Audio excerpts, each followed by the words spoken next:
intelijensinya anak, calon-calon pemimpin kita akan ada di sana nantinya. Kualitas SDM-nya kan nanti kualitas ke depan. SDM-nya benar-benar dibutuhkan. Nah, sebelum ke stunting sendiri itu ada fase yang namanya gizi buruk sebenarnya. Jadi beda ya berarti ya? Beda. Sama ini kan orang-orang ngira gizi buruk itu ya stunting gitu kan. Gitu. Dia makannya gimana, bisa menghabiskan yang harus dihabiskan atau enggak gitu. Terus kita lihat kualitasnya. Kualitas kita lihat dari gizinya. Apakah dalam satu kali makan itu dia bisa menghabiskan makanan pokok.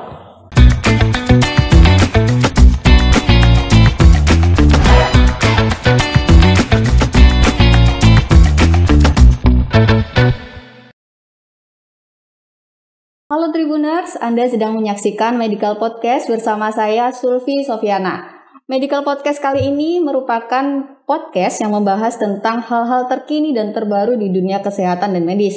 Nah, kali ini kita akan membahas tentang stunting pada anak. Biasanya kan kita tahu anak ini pendek, kurus, apa ini stunting sih gitu ya. Nah, stunting ini merupakan kekurangan gizi pada anak di 1000 hari pertama kehidupan yang berlangsung lama dan menyebabkan terhambatnya perkembangan otak dan tumbuh kembang anak. Di Indonesia ada target penurunan kasus ini sebesar 14% pada tahun 2024. Dan kasus stunting telah menjadi salah satu program prioritas penanganan yang difokuskan pemerintah. Data 2019 menunjukkan jumlah kasus stunting di Indonesia mencapai 26,67%. Dengan angka kejadian stunting tersebut bisa dibilang tidak semua orang tua, tidak semua masyarakat awam terhadap stunting dan cara pemenuhan gizi anak yang baik dan benar. Untuk itu, sebagai media edukasi kali ini kita akan membahas tentang stunting dengan narasumber yang kompeten di bidang ahli gizi, yaitu salah satu dosen di Universitas Nahdlatul Ulama Surabaya atau UNUSA, yaitu Ibu Filzah Karunia Putri. Ibu apa Mbak nih enaknya? Ini Ibu Filzah Karunia Putri merupakan dosen tetap di UNUSA, menempuh pendidikan program sarjana gizi di Universitas Brawijaya, kemudian Master Program of Nutrition and Health di Universitas di Belanda. Fokus pendidikannya Nutritional Physiology and Health Status. Oke. Bu Filzah. Bu apa Mbak nih anaknya? Mbak aja. Oh Mbak aja. Oke, Mbak Filzah. Ya. Bisa dijelaskan sih stunting ini sebenarnya seperti apa yang perlu diketahui sama masyarakat awam ini? Oke. Seperti yang dikatakan Mbak Sulfi ya sebelumnya. Jadi memang stunting ini identik dengan tubuh pendek gitu kan. Jadi tapi yang harus digarisbawahi adalah sebenarnya stunting ini adalah gagal tumbuh sebenarnya. Dalam artian nggak hanya fisik atau tubuhnya, tapi juga perkembangan otak. Jadi memang diakibatkannya ya tadi seperti yang Mbak Sulfi sempat review tadi, bahwa karena kekurangan asupan gizi secara kronis atau sejak lama. Dari terhitung sejak si bayi ini dalam janin hingga dia lahir usia 2 tahun. Tapi sebenarnya nggak cuma dari si bayi ini lahir, di janin sebenarnya, tapi lebih ke sebelum ibunya ini hamil malahan. Oke. Gitu. Makanya sebelum hamil tuh biasanya di Vaskes tuh ada pemeriksaan menyeluruh ya pada ibu hamil ya. Benar. Jadi ada pemeriksaan status gizi gitu kan. Apakah nanti ibu ini beresiko ketika hamil termasuk kekurangan energi kronis atau tidak? Atau ibunya ini termasuk golongan ibu hamil anemia gitu. Makanya di puskesmas pun dari zaman remaja putri gitu kan sudah diberikan pendampingan untuk peningkatan status gizi.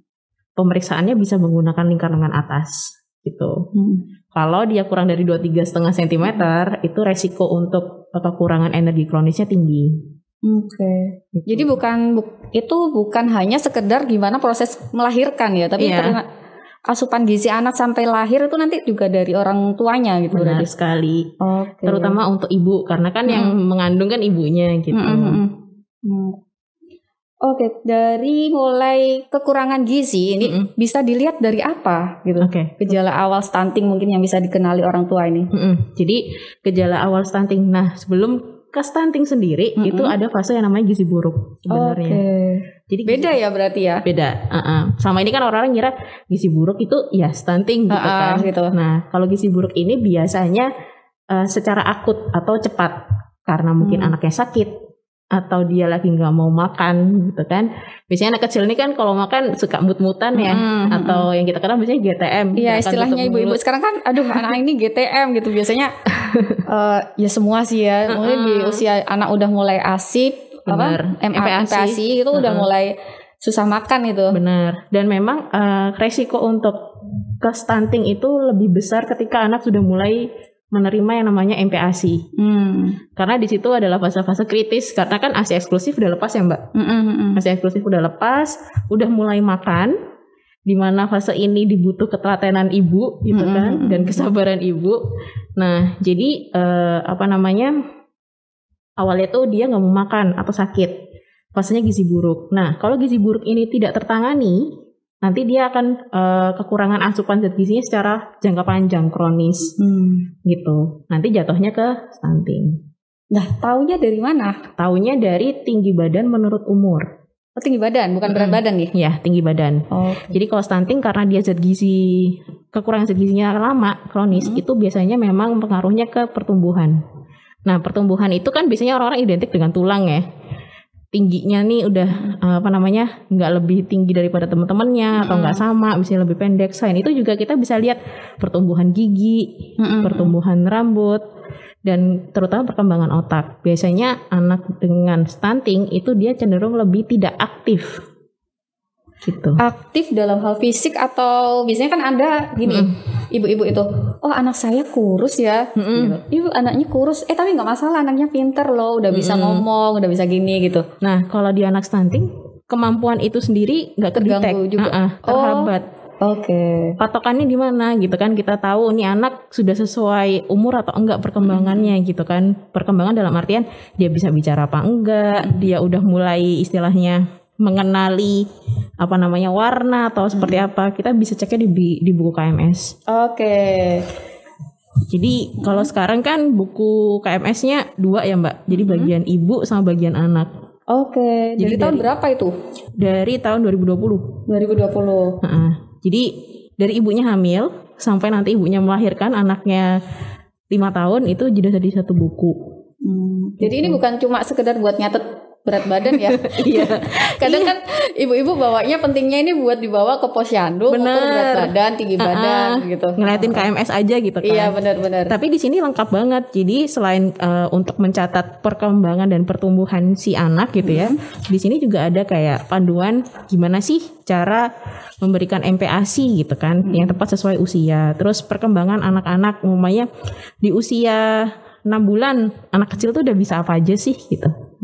Jadi sebenarnya KMS ini kitab untuk ibu-ibu yang mau punya anak gitu ya. Jadi sebelum punya anak dibaca dulu nggak apa-apa ini gitu, karena ini pun disusun oleh para ahli-ahlinya di Kementerian Kesehatan dan itu bertahun-tahun gitu. Jadi KMS ini sudah free. Biasanya dapatnya di posyandu tapi ya, di puskesmas ya? Di puskesmas ataupun biasanya kalau momennya nggak ke puskesmas gitu ya, ke dokter anak ada? Dokter anak atau dokter obgyn itu biasanya ada, dia menyediakan gitu. Lah untuk stunting ini apa bisa dideteksi sendiri atau memang harus ke tenaga kesehatan buat? Kalau dideteksi sendiri itu biasanya kan tidak valid ya, takutnya gitu. Kadang ibu-ibu, anakku pendek gitu kan, apakah ini stunting gitu kan. Nah itu harus di make sure ke tenaga kesehatan tetap. Cuman kalau seumpama sudah khawatir dalam artian berat badannya nggak naik-naik, terus tinggi badannya pun udah rendah sekali dibandingkan teman-teman seusianya. Mungkin ibu-ibu bisa ngecek gitu kan, ketika anak itu berusia sekian tahun gitu ya, atau sekian bulan, tinggi badan seharusnya berapa sih? Itu bisa dicek di KMS. Ketika dia kurang dari -2 standar deviasi, ada tandanya di sini gitu ya, di bawah garis merah gitu ya. Di bawah garis merah lah. Oh, di bawah garis merah. Di bawah garis merah. Nah, sebaiknya memang harus segera dirujuk ke fasilitas kesehatan. Entah puskesmas, entah dokter spesialis anak gitu.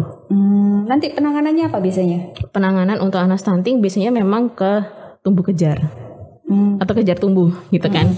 Jadi pemenuhan zat gizi terutama pertama.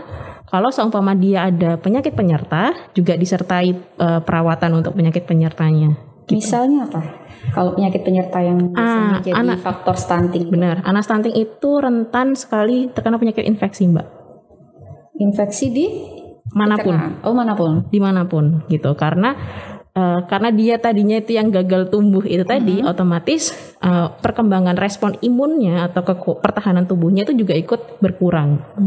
Jadi rentan banget. Kadang kita ngerasa kayak, aduh batuk pilek aja anak kecil udah biasa, ya kan?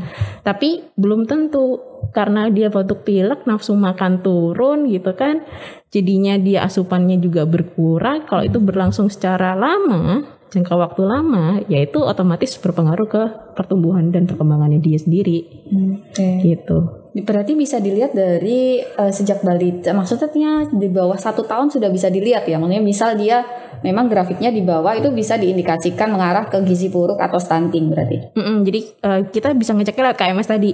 Makanya kenapa kok kayaknya kader-kader gitu ya, kok di rumah-rumah kan biasanya ada ibu-ibu kader posyandu itu suka banget keluar-keluar, ayo ke posyandu tiap bulan. Gunanya itu tadi, kita bisa ngontrol pertumbuhan dan perkembangan anak-anak kita. Kalau seumpama ya zaman sekarang mungkin orang tua sibuk kerja atau sibuk dengan kegiatan aktivitas beliau masing-masing gitu kan. Nah, kontrol kita ya ke posyandu atau ke fasilitas kesehatan gitu. Ngeceknya pakai KMS, insya Allah udah cukup gitu. Kalau berat badan kan biasanya gampang ya ditimbang ya. Kalau tinggi badan idealnya berapa bulan sekali? Sebulan sekali juga? Kalau untuk anak balita memang idealnya sebulan sekali tetap. Sekali aja. Karena kan tuh pesat-pesatnya ya anak kecil gitu kan. Kadang ngerasa kok anakku tambah kurus, ternyata tambah tinggi. Karena dia tambah tinggi, jadi kelihatannya agak kurus. Nah itu. Berarti lebih ke tinggi badan ya. Kalau untuk stunting, ya. Berarti kalau anaknya tinggi tapi kurus juga nggak masalah. Itu lebih ke berat badan yang kurang. Jatuhnya underweight istilahnya gitu. Kalau anaknya memang kadang orang bilang, orang tuanya pendek, jadi anak wajar pendek gitu. Sebenarnya tuh memang ada istilahnya apa ya? Rumus perkiraan tinggi badan. Dilihat dari rata-rata tinggi badan orang tua, ayah dan ibu gitu. Cuman memang itu hanya perkiraan saja. Jadi kalaupun seumpama dia tidak terlalu tinggi karena dilihat bapak ibunya kayaknya nggak tinggi-tinggi banget, ya ada perkiraan kisarannya minimal sekian sentimeter gitu. Tapi kalau di bawah tinggi bapak ibunya, nah itu juga perlu dicek. Tapi pasti idealnya anak di bawah 5 tahun pasti kalau sehat dan meskipun mungkin turunannya itu gennya pendek ya bisa dibilang, dia tetap di garis normal KMS atau bagaimana? Untuk balita? Iya, untuk balita. Iya, memang diharapkannya dia tetap di garis hijau. Kan kalau kita lihat KMS itu kan garis hijaunya dia tetap naik ya Mbak. Nah kita berharapnya sebagai orang tua pun dan tenaga kesehatan anak itu tetap di garis yang hijau ini. Gitu. Terus ada orang bilang juga stunting ini gara-gara kurang gizi kan. Berarti dia kurang makannya gitu. Jadi orang makannya banyak tapi kok tetap kecil anaknya gitu kan agak gitu. Iya. Apa ada yang salah atau gimana? Jadi memang kembali lagi penyebab stunting itu kan sebenarnya multifaktor. Pertama, dia dari ibunya sebelum hamil. Mungkin ibunya udah status gizinya kurang. Lalu ketika hamil, asupannya mungkin tidak seimbang gizinya. Jadi ada resiko kekurangan energi kronis gitu kan. Atau ibunya ada anemia defisiensi zat besi. Ketika anak itu lahir nggak ASI eksklusif gitu kan. Atau ketika MPASI pemberian makanannya tidak seimbang gizinya atau tidak bervariasi sehingga asupannya kurang. Itu pertama dari sisi gizi. Kedua, mungkin ketika ibunya hamil itu tidak cek rutin perawatan kehamilan. Yang kita tahu kan kalau ibu hamil ada ya Mbak ya perawatan kehamilan atau antenatal care gitu kan. Nah itu kan harus rutin. Nah kalau ibunya nggak rutin mungkin ada hal-hal yang seharusnya dihindari oleh sang ibu nggak ketahuan gitu. Terus bisa juga karena lingkungan rumah yang tidak terawat mungkin kotor sehingga resiko terkena penyakit infeksinya tinggi atau tidak adanya akses air bersih gitu. Jadi memang multifaktor sebenarnya kenapa sampai terjadinya stunting. Jadi tidak hanya karena asupan makannya saja gitu kan. Kalaupun asupan makan dia akan terjadi di jangka waktu yang panjang. Kekurangan asupannya itu panjang. Nggak cuma ketika anak itu MPASI. Bahkan sebelum itu juga mungkin ibunya kekurangan makan. Terus apa semua anak bertumbuh pendek itu stunting? Enggak. Pastinya enggak. Jadi kalau anak itu bertumbuh pendek, itu kita cek bagaimana perkembangan otaknya atau pertumbuhan otaknya, gitu. Ngeceknya gimana? Kita bisa lihat KMS. Oh, dengan tumbuh kembang anak tadi capaiannya di mana gitu capaiannya di mana? Atau kita konsultasi ke dokter spesialis anak untuk memastikan gitu loh, apakah anak ini terdiagnosa stunting atau tidak gitu. Jadi tidak semuanya bertumbuh pendek itu stunting gitu kan, kita cek dulu.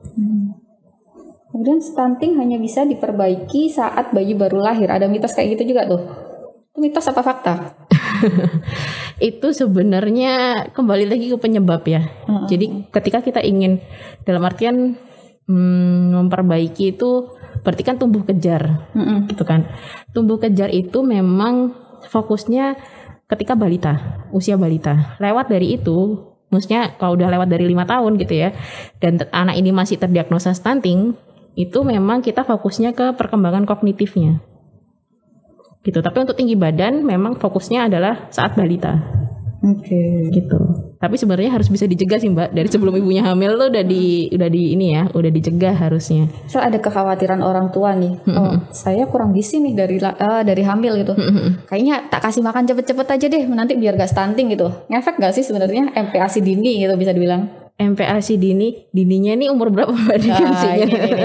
Ada penjelasan khusus gak terkait ini? Kapan MPASI-nya? Kalau MPASI itu kan memang kalau menurut WHO definisinya sendiri itu kan ketika usia 6 bulan gitu kan. Nah kalau sama seperti tadi ya yang Mbak Sulfi katakan bahwa kalau diberikannya awal-awal gitu ya, kurang dari 6 bulan gitu, itu gimana? Apakah bisa nih istilahnya ngejar tumbuh kembangnya ketika dia dikatakan stunting? Gak bisa, malah resikonya kemana-mana. Karena anak usia di bawah 6 bulan, kalau dia diberikan MPASI terlalu awal, sistem pencernaannya ini belum siap Mbak. Ditakutkannya infeksi pencernaan, atau dia ada bahan makanan yang alergi mungkin, jadinya dia malah sakit kan, nggak malah sehat tapi malah sakit gitu. Jadi memang anjurannya diberikan ketika usia 6 bulan, di mana itu anak sudah siap menerima makanan pertamanya, dan memang disarankannya itu komposisi MPASI yang diberikan itu sudah memenuhi anjuran yang diberikan oleh WHO. Jadi ada sumber makanan karbohidrat, jadi sumber bahan makanan pokok ya, terus lauk nabati, lauk hewani, sayuran, dan sumber lemak. Nah untuk buah gitu kan, biasanya kan pertama tuh dikerokin buah pisang dulu bener. gitu. Ada yang MPASI-nya bertahap kan kadang tuh, MPASI satu menu biasanya kan kadang-kadang gitu. Satu menu sampai 4 bintang gitu kan gitu. Istilahnya. Jadi memang kalau untuk satu menu atau langsung 4 bintang itu tergantung juga dari ibunya. Karena kita nggak bisa menyuruh bahwa langsung 4 bintang gitu. Karena kan ibu masih punya tahu kondisi anaknya seperti apa gitu kan. Jadi mungkin perkenalan di hari pertama atau makan pertamanya buah gitu kan. Tapi begitu nanti makan siang atau hari kedua itu udah mulai diperkenalkan tadi yang menu lengkap tadi. Ada karbohidrat, lauk protein, terus sayur dan sumber lemak. Buahnya ketika makanan selingan. Saat kan ada takaran nih, sekarang kan banyak ibu-ibu itu mungkin lihat sosmed gitu kan, ada menu untuk MPASI, ada menu 4 bintang, menu lengkap gitu kan, dengan takaran resepnya, kemudian diberikan dengan berapa gram gitu. Itu memang sesuai atau memang harus dihabiskan atau gimana? Tergantung kondisi setiap anak atau bagaimana? Kalau untuk itu kita lihat lagi di KMS. Jadi di KMS ini sudah ada istilahnya berapa banyak atau berapa mili sih makanan yang harus dihabiskan untuk usia sekian gitu. Karena memang tiap usia yang pertama yang membedakan adalah banyak milinya yang dihabiskan serta teksturnya kan Mbak. Gitu. Mungkin kalau usia 6 sampai 8 gitu kan itu masih yang saring gitu kan. Nanti 9 sampai 11 itu dia udah yang dicincang. Nah, baru yang 11 12 sampai dia usia 2 tahun udah mulai makanan keluarga. Untuk mengejar ketertinggalan asupan gizi anak stunting ini, ada trik khusus gak? Tiap khusus gak biasanya? Biasanya memang kalau dari segi makanan ya, dari segi pemenuhan gizi itu kita lihatnya kualitas dan kuantitasnya. kualitasnya adalah porsi makannya. Mungkin sebelum didampingi itu dia makannya sedikit atau malah nggak makan, gitu kan? Atau malah nggak makan dalam artian hanya minum susu. Yang mana kita tahu susu mungkin sumber protein gitu kan. Kalau orang dulu kan makanya semboyannya 4 sehat 5 sempurna gitu kan. Karena kayaknya susu tuh udah makanan kaya gizi gitu, pelengkap semuanya. Padahal ya nggak bisa juga. Susu tidak bisa menggantikan. Nggak menggantikan asupan makanan itu tadi. Benar, nggak menggantikan yang namanya makanan pokok gitu kan, lauk nabati, sayur, buah tuh dia nggak bisa menggantikan gitu. Jadi kita lihat kuantitasnya dulu. Dia makannya gimana, bisa menghabiskan yang harus dihabiskan atau enggak gitu. Terus kita lihat kualitasnya. Kualitas kita lihat zat gizinya. Apakah dalam satu kali makan itu dia bisa menghabiskan makanan pokok, lauk nabati, lauk nabati, lauk hewani, sayur dan buah gitu kan. Dan juga biasanya memang ada tambahan gitu ya, atau fortifikasi zat gizi mikro seperti vitamin atau mineral, karena si anak dengan stunting ini dia kekurangan zat gizinya kronis, otomatis zat gizi mikro kayak vitamin dan mineral ini dia kurang sekali. Dan memang ada penelitian ketika anak-anak ini stunting, dia resiko kekurangan namanya mineral seng atau zinc. Yang mana itu mempengaruhi nafsu makannya dia gitu. Oh jadi berarti memang makanya anak diare kadang dikasih zinc itu buat nambah nafsu makan gitu? Salah satunya zinc itu memang yang pertama dia bisa mempengaruhi nafsu makan. Kalau pada anak diare itu lebih ke keseimbangan elektrolit gitu. Dan nafsu makan juga gitu. Jadi memang zinc ini istilahnya dia fungsinya cukup krusial untuk anak-anak di masa pertumbuhan. Tapi bisa diperbaiki stunting ini? Bisa ditumbuh kejar. Mungkin bisa ngasih contoh gitu anak yang memang berhasil ngejar tumbuh kembang gini, ada nggak kira-kira? Di beberapa daerah istilahnya kan memang di beberapa daerah kalau kita ikut program pemerintah ya, terutama di puskesmas itu mereka memang ada pendampingan anak stunting. Jadi ketika ketahuan nih, anak ini terdiagnosa stunting, dikonfirmasi di fasilitas kesehatan baik rumah sakit maupun puskesmas ternyata memang anak ini stunting, itu nanti akan didampingi oleh ahli gizi maupun tenaga kesehatan yang ditunjuk di daerah tersebut sampai dikatakan anak ini sudah istilahnya normal. Dalam artian dari menurut tinggi badan, menurut umur. Selama anak itu memang di bawah 5 tahun. Ketika dia sudah di atas 5 tahun, fokusnya tidak hanya di tinggi badan, malah fokusnya lebih ke perkembangan kognitifnya. Karena kan kalau sudah di atas 5 tahun ini agak sudah mulai melambat ya Mbak, dalam artian beda dengan anak usia di bawah 5 tahun yang memang cepet-cepetnya gitu. Wow.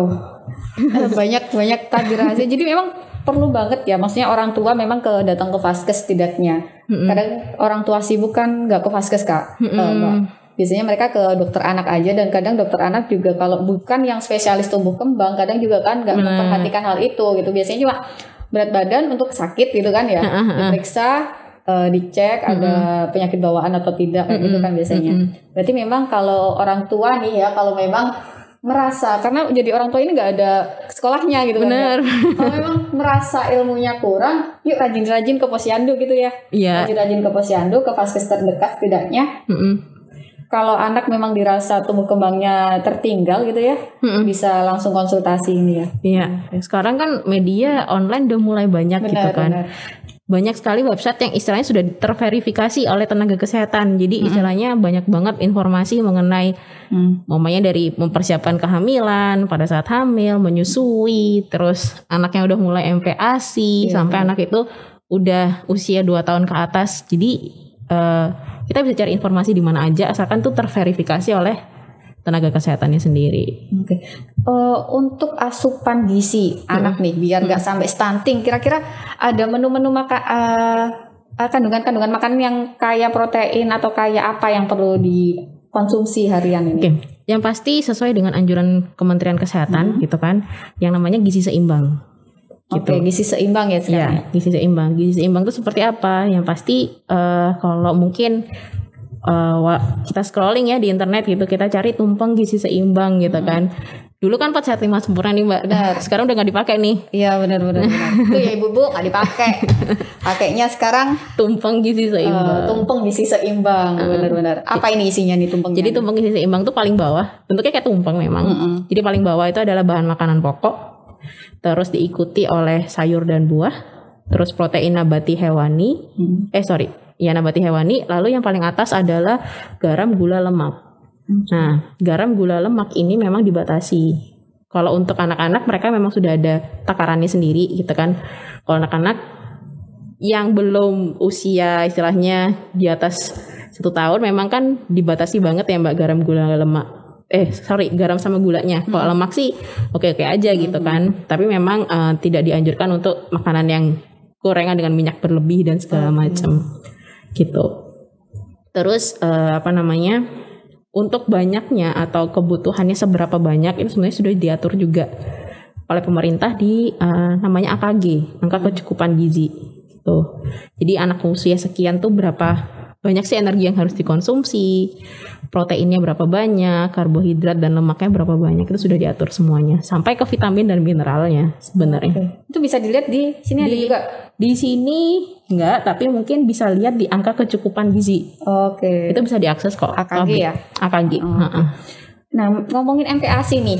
Biasanya kan MPASI orang-orang pengennya yang terbaik sama anak nih. Bener. Biasanya konsumsi salmon. kan? Iya. Minyaknya kemudian minyak yang coconut itu. Nah, itu minyak kelapa yang murni itu. Bener. Kira-kira ada nggak sih bahan makanan yang mungkin sebenarnya ekonomis tapi kandungan gizinya tinggi dan jarang dikonsumsi sama anak-anak ini? Jadi sekarang kan emang gitu ya Mbak ya. Memang setiap orang tua tuh pengen yang terbaik buat anaknya gitu kan. Jadi anaknya dikasih makanan yang kayaknya impor semua gitu kan. Yang organik lah segala macam gitu kan. Nah sebenarnya tidak perlu sampai seperti itu. Itu cukup. Dalam artinya gini, kita tinggal di Surabaya deh. Kita kan tinggal di Surabaya. Yang gampang dicari apa sih? Tempe tahu, ikan lele, ikan gurame dengan sayurnya bayam, wortel, terus sawi umpamanya. Cukup yang itu aja. Dalam artian bagaimana sih cara mengolahnya?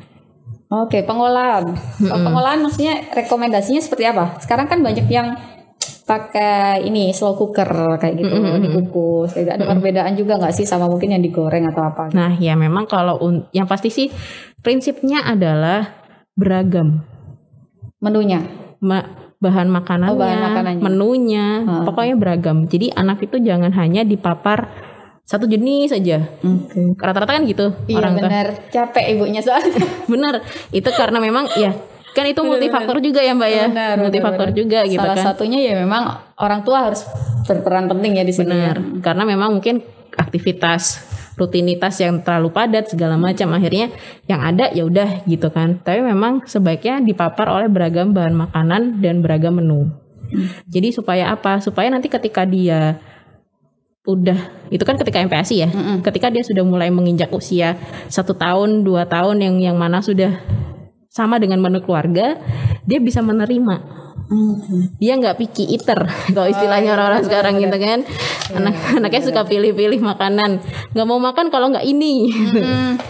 Nah itu tadi. Picky eater sama pilih-pilih beda ya memang? Sama satu bahasa Indonesia bahasa Inggris gitu ya. Nah resiko anak kalau udah picky eater, kemungkinan dia untuk kekurangan zat gizi tertentu tuh juga ada.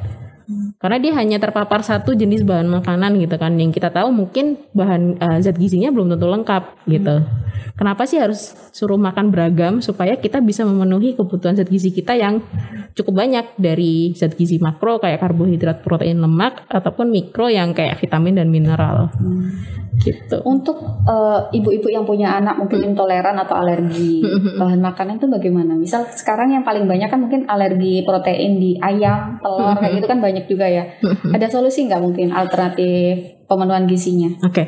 Nah ini juga cukup tricky. Sekarang makin kesini anak-anak makin banyak yang alergi ya Mbak, kalau kita tahu. Jadi yang namanya rata-rata kan memang alergi itu muncul di protein hewani.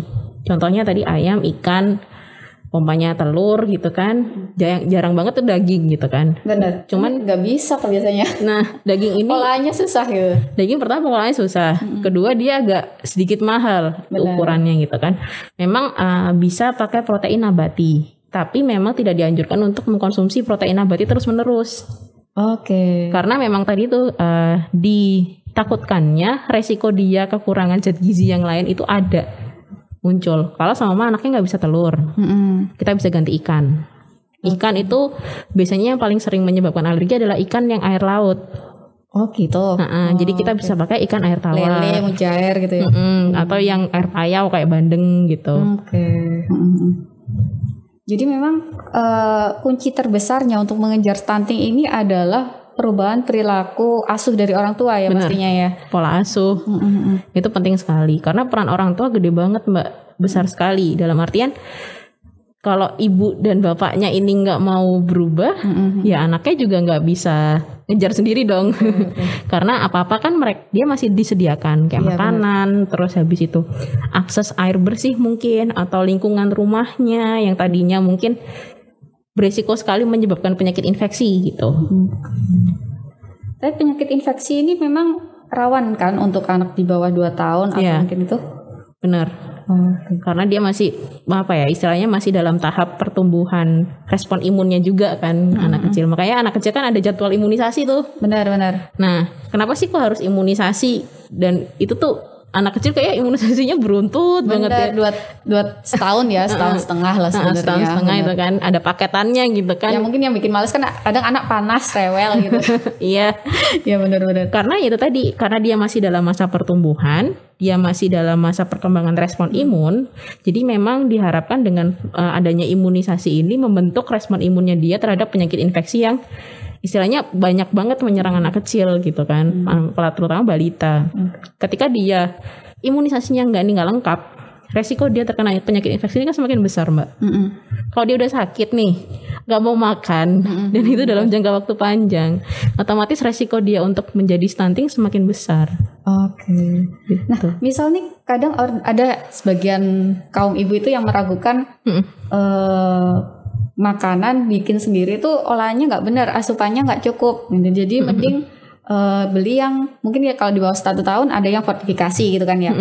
Ada yang juga blog ibu lain nih, fortifikasi itu makanan instan nggak sehat gitu. Tapi sebenarnya faktanya seperti apa untuk kandungan gizinya? Jadi gini,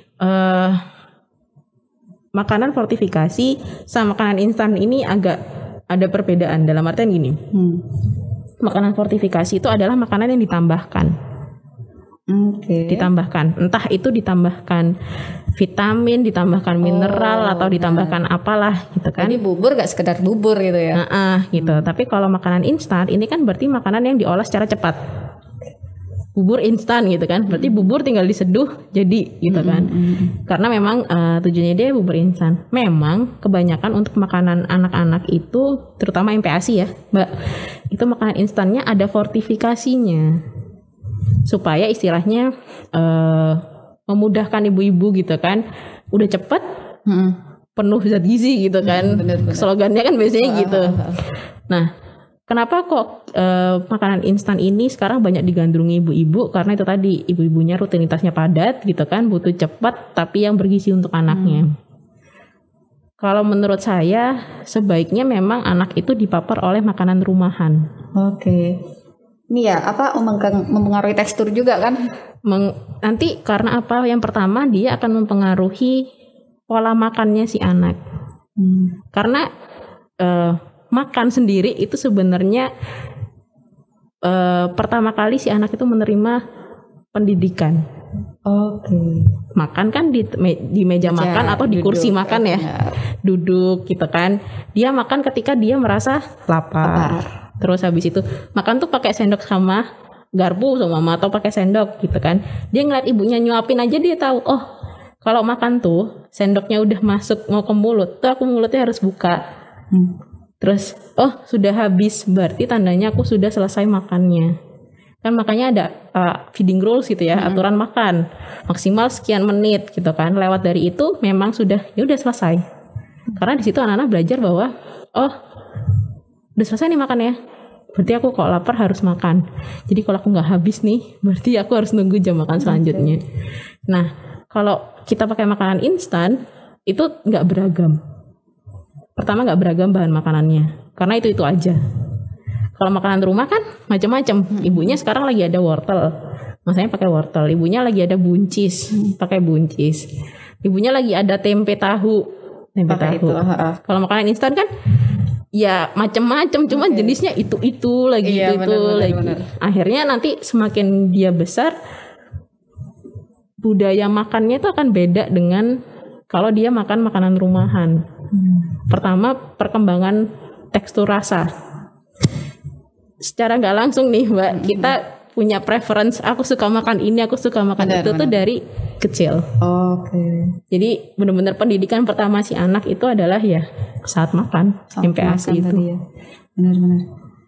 Jadi untuk memang stunting ini pekerjaan bersama ya, pekerjaan orang tua untuk terus memantau tumbuh kembang anak, menerapkan pola asuh dan pola makan yang benar gitu. Ternyata ada manfaatnya di gizi tadi ya, di asupan gizi anak gitu.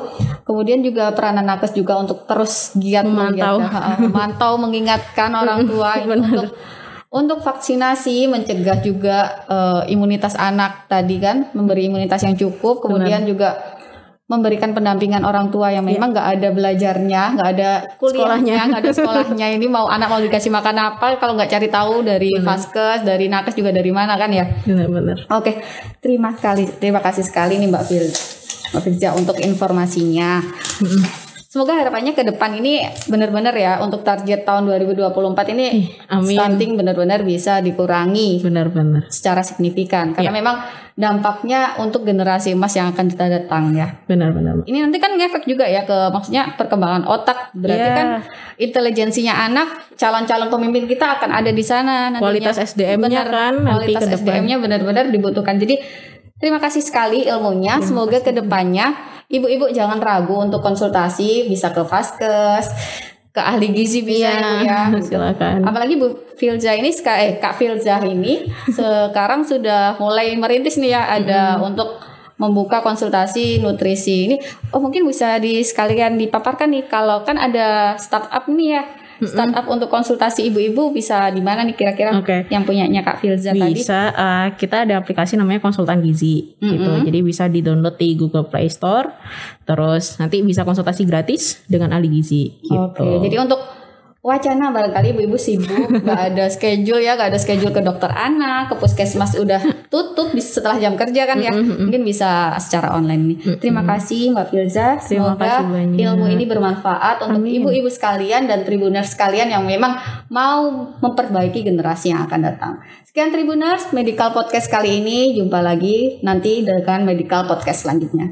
Selamat siang, terima kasih. Terima kasih.